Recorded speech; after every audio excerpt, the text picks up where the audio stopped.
the role of a buyer's agent is what this module is. And ultimately, if you're going to forego a real estate agent when you're a buyer, you should know all the stuff that they do, right? So you should know all of the duties that they kind of have. Now there's, I'm going to miss some, but I'm going to give you the key ones, right? So the key ones that really they should be helping you with is one, this is going to be,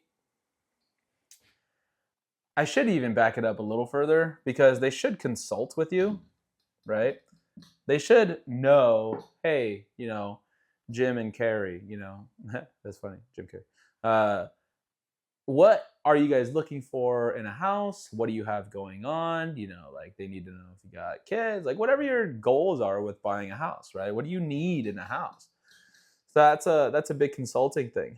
Then they should know, or that should be all part of consulting. And then after that, really what they should be doing is helping you find house.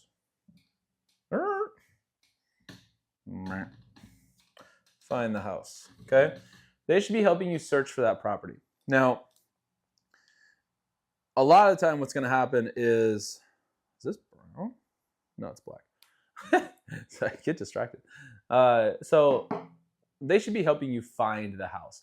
Now, in today's day and age, there's Zillow and Redfin and all these things where you're probably going to be scrolling and sending them houses and stuff, but ultimately, they should take all of the info that you give them on what you're looking for in a house, and they should be sending you a bunch of stuff saying, hey, look at this.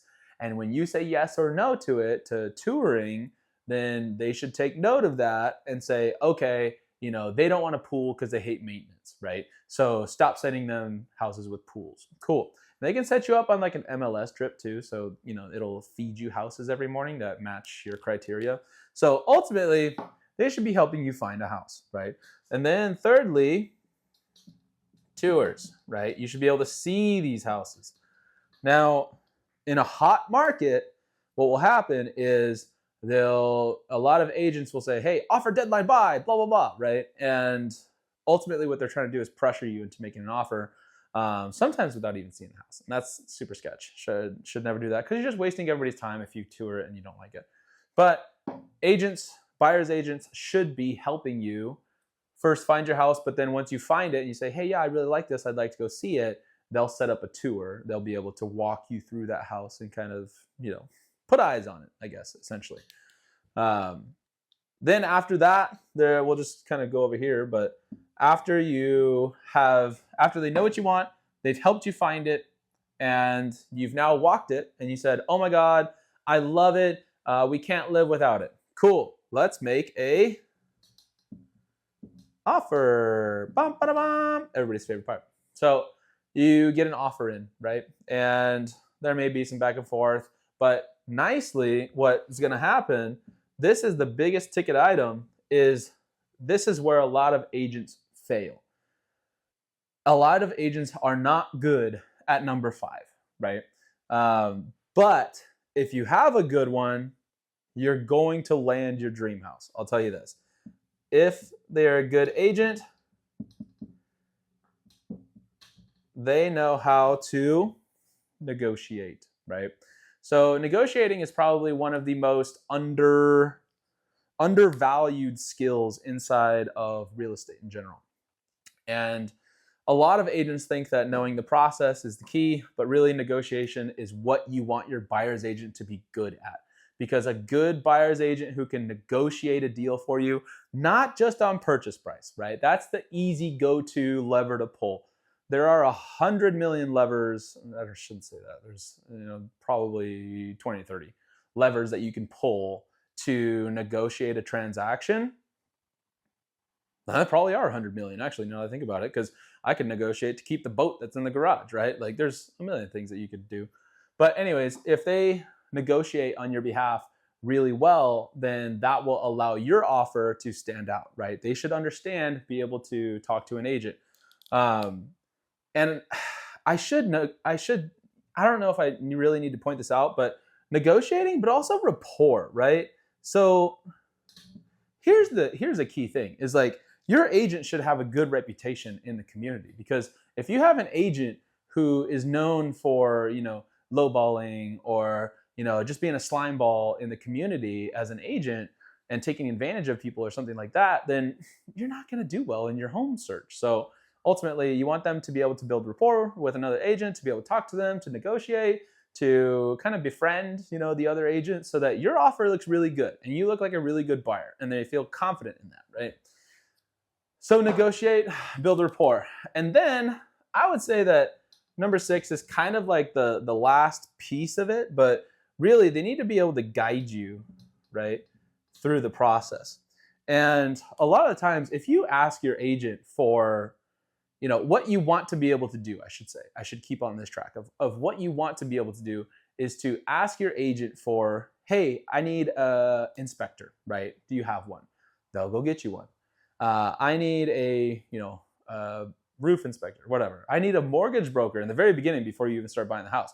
They should be able to refer you to a mortgage broker, right?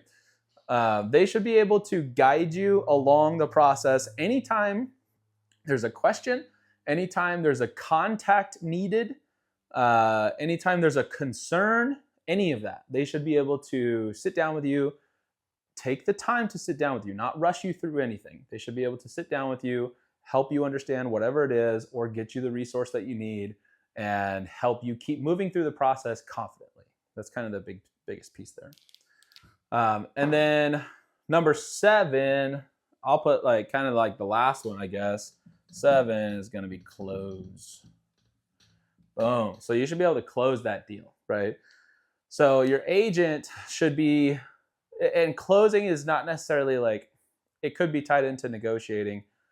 But this is where, number 7 is kind of where, after you've done your inspection, you come back and you have to you ask for concessions, or, you need things fixed or whatever. This is where objections start, and friction kind of meets between the seller and the buyer.